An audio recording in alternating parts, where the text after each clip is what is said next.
what's going on in Furnace. This is our October episode. I am your host, Julia, with the guest host, Russell.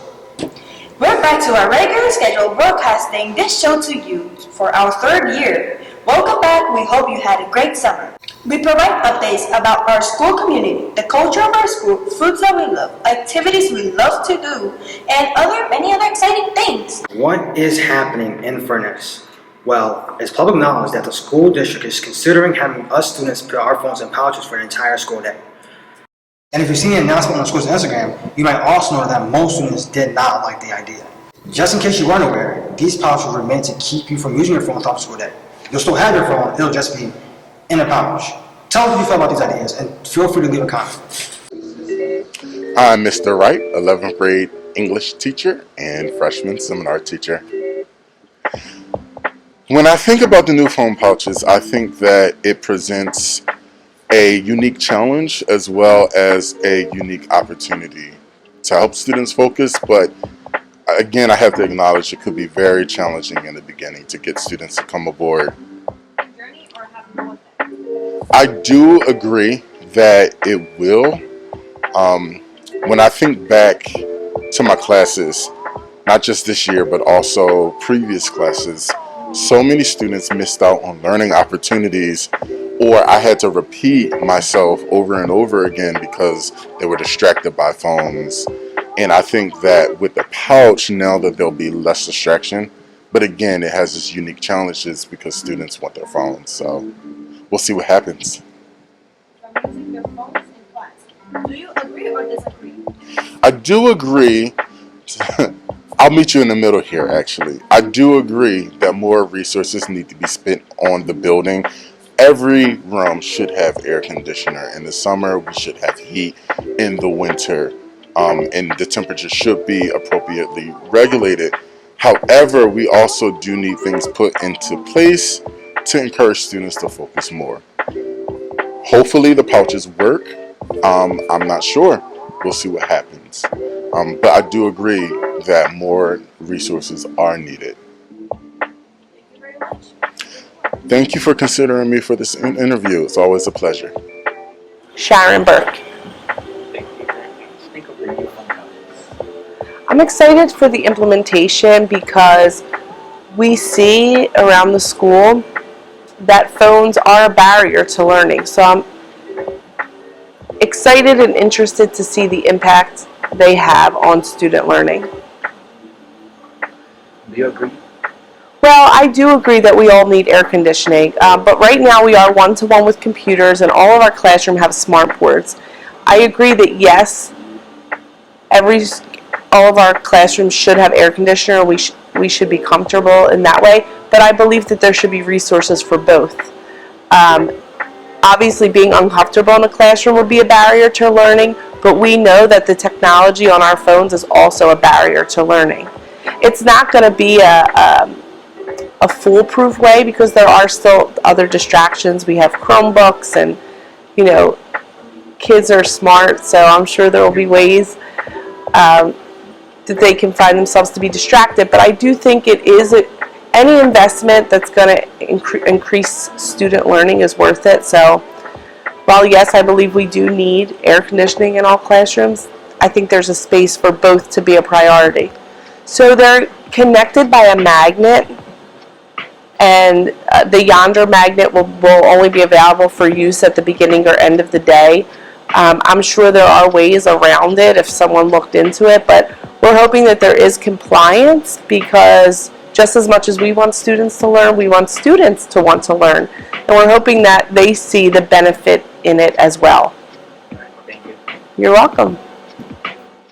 This month, we're celebrating Hispanic Heritage Month. Lorenzo and his friends talked about Honduras and Puerto Rico for this celebration. Let's take a look. Hello everyone, my name is Gabriel Farfa, and today we're going to do a Hispanic Heritage Month. So please watch this video to the end so you can learn more about this month. September 15th to October 15th. Thank you. Each year, Americans observe the nature of Hispanic Heritage Month, which happens every September 15th to October 15th, celebrating the history, culture, and contributions of American citizens whose ancestors came from Spain, Mexico, the Caribbean, and Central and South America. And this is only celebrated in America. Why do you foreigners celebrate Hispanic Heritage Month? In Fairness High School, we celebrate the Hispanic Heritage Month every September 15 by eating, dancing, and dressing in traditional clothes. Hello, my name is Lorenzo Fraticelli, and I'm here with Mr. Edwin Rodriguez. So I'm going to ask you some questions about the Hispanic Heritage Month. Oh, great. Alright. So why Hispanic Heritage Month is celebrated in the United States? Well, I think I've mentioned this before when I was interviewed last year, and I said that Spanish is the second most widely spoken language in the US. Also, just a little bit of history, Texas, California, New Mexico, Colorado used to be part of the Spanish Empire, then the Mexican Empire, and eventually it was ceded to the US and they became states. But the heritage and tradition and the language is still there. As you well know, people continue to migrate from Mexico and the Central American Spanish-speaking countries and the Caribbean to the US looking for a better opportunity or opportunities. We are planning on, once again, celebrating Hispanic Month on October 14, which is a Friday. Alright, so talking about celebration, when is going to be celebrated Hispanic Heritage? Oh, once again, it's going to be celebrated October 14, 2022. The students who have been working on it, the vision is not only bringing in Hispanic students to partake in it, but we want to be more inclusive, truly inclusive, and we want to include everyone who wants to participate and celebrate with us, to celebrate with us and learn.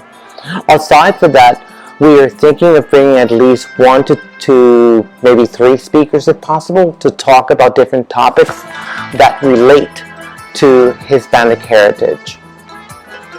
So, what do you love about Hispanic Heritage Month? Well, it gives the Hispanic students an opportunity of coming together and celebrating, but it also gives us an opportunity to demonstrate, to show others what we are about. Thank you very much. Gracias. This year, some of our members took a trip back to their homeland, Thailand. Truy and Thom will show us what it was like in Vietnam during the summer. Thành thơi bên nhau ta quên hết đi chuyện anh cũng chẳng biết đi đâu nhưng nên là đi cùng nhau baby chú giá sợ đâu vậy bỏ trình buồn đằng sau ai ta gạt hết lọ về hát cho nhau em có muốn đến nơi đây. Xin chào tất cả mọi người. Tôi tên là Chí và tôi tên là Thắng. Chúng tôi đến từ Falcon High School. Chúng tôi sẽ giới thiệu về quá trình của chúng tôi cai kỳ nghỉ ở Việt Nam. Chuyến đi của bạn đến Việt Nam như thế nào? Tôi cảm thấy rất là hạnh phúc khi tôi sinh sống một thời gian rất là lâu tại Philadelphia. Lúc tôi trở lại ở Việt Nam, tôi cảm thấy rất là vui vẻ và cảm giác rất là mọi người xung quanh giúp tôi rất là hạnh phúc khi tôi có trở lại. Bạn cảm thấy chuyến đi của bạn như thế nào? Tôi cảm thấy vui và không có từ nào để sử dụng để mô tả nó thật tuyệt vời và yên bình. Bạn ở Việt Nam bao lâu? Tôi ở Việt Nam tầm 2 tháng rưỡi. Bạn đã làm gì ở Việt Nam? Nói thêm về điều đó. Tôi và bạn tôi đã cùng nhau đi chơi một thành phố gọi là Hội An, Quảng Nam. Nó rất là tuyệt vời. Nó được xây vào những thời kỳ của thời vua. Bạn đã thử món ăn nào phổ biến ở Việt Nam? Chúng tôi đã thử món ăn rất là nhiều, đặc biệt là các bạn nên thử những món ăn đặc sản của vùng Mơ Rễ, nơi thành phố tôi đã sinh sống ra, và phở và rất nhiều món ăn khác. Có điều gì bạn muốn nói về khán giả Việt Nam không? Tôi thay mặt tôi và với bạn tôi xin nói một điều là các bạn hãy nên trải nghiệm những gì các bạn chưa biết. Tôi xin hết. Chào cả mọi người. Next, we have a report on Furnace Girls Volleyball. Shuna will take the stage for this report. How well did the girls do today? Oh, they did excellent. Lola had great serves, which really helped us, right? And other than that, we received pretty well, and we were able to make them run for it, so that was good.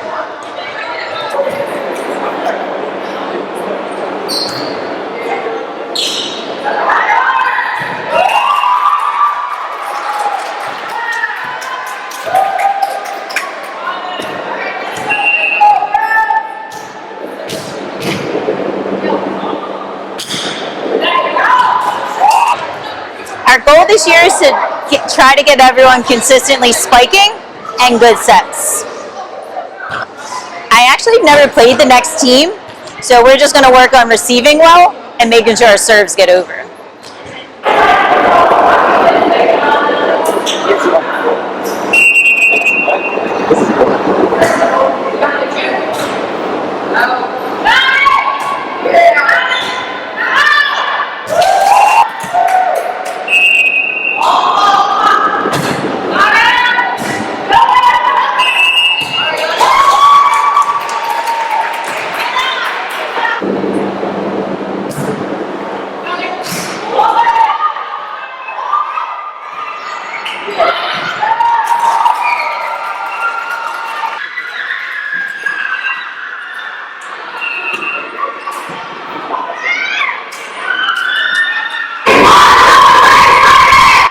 Next up, it's time for soccer. So Vane and me will be on location showing you what happened during the game.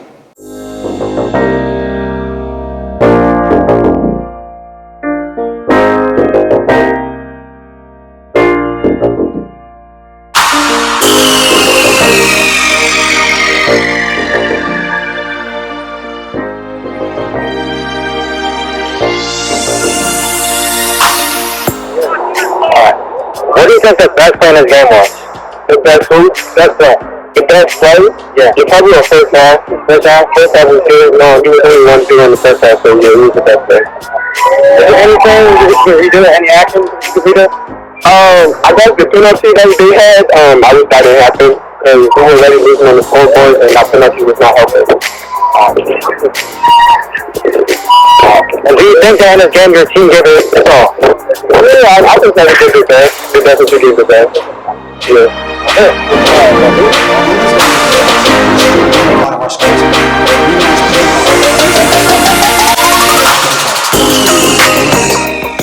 The Snack Master is back again, and this time around, we managed to catch up with him. Hadi will be taste testing some exotic snacks. Let's catch up with him and see what he thinks.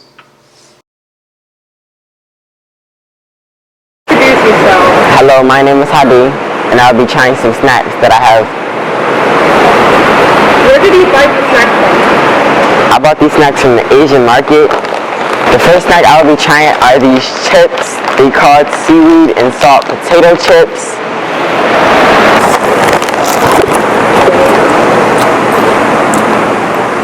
Can you describe the taste? You know, it tastes like, y'all know what Lay's potato chips are? They taste like Lay's potato chips, but with like seaweed crushed up on them and sprinkled around. So it has the flavor of the sea and land. So you have tasted something similar to this before? I've had seaweed before, and I've had Lay's potato chips before. So this tastes like a good combination of both. Next, I have a flavored milk tea macaron.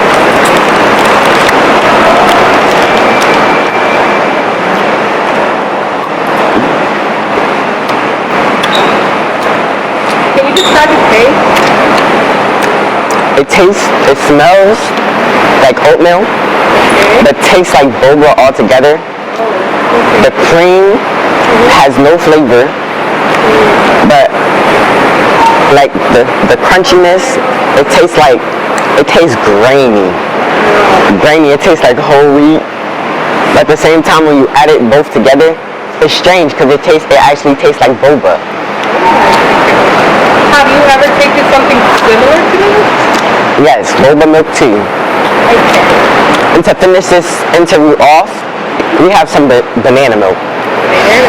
to wash it all down. Just wash it all down. Okay? So let's try this. Can you describe the taste? Real tasty, real good. It tastes like if I was to blend up some bananas, right? And like add the essence of the banana into my milk. Okay. And add some sugar or corn syrup. It would be very delicious. But it also reminds me of Checkers. Like if y'all ever had a Checkers banana milkshake, that's what this reminds me of. Except this is just warm. Yes. Nice for binge watching.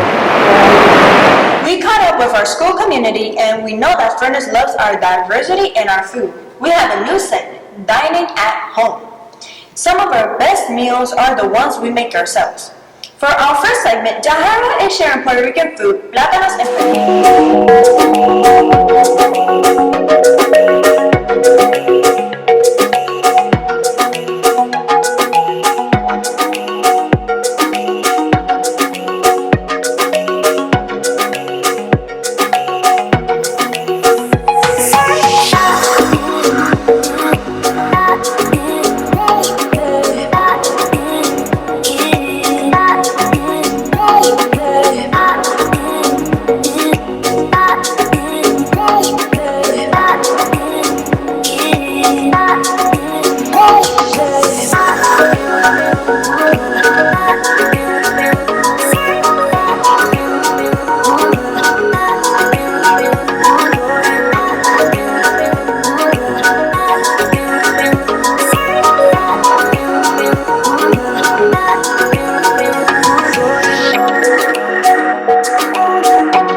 Do you want to share some of your best homemade dishes? We are open to your ideas.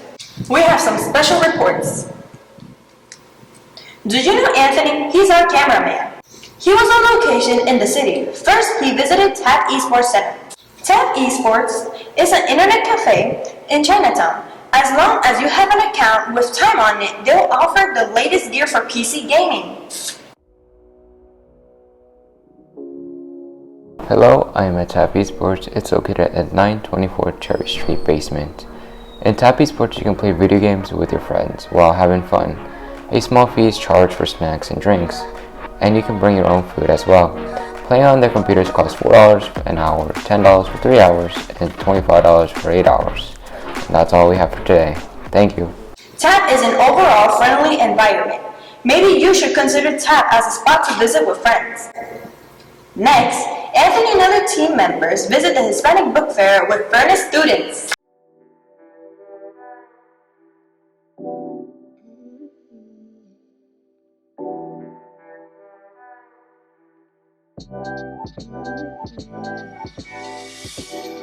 Good afternoon. In celebration of the Hispanic Heritage Month, I walked with some classmates to a love park in City Center, where there was a Hispanic book fair. As a part of our interview, we asked authors who attended the event about their books.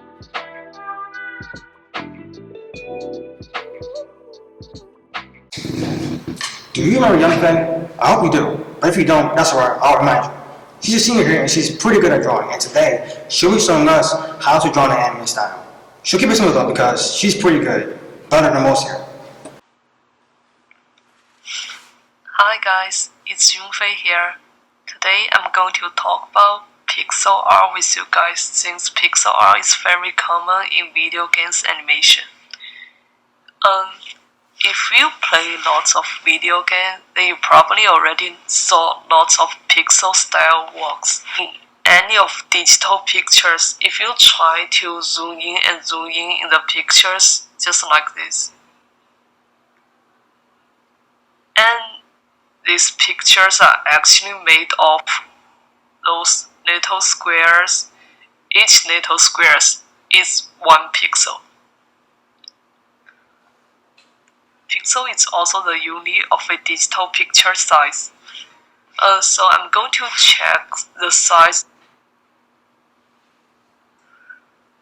1440 times 4400 pixels.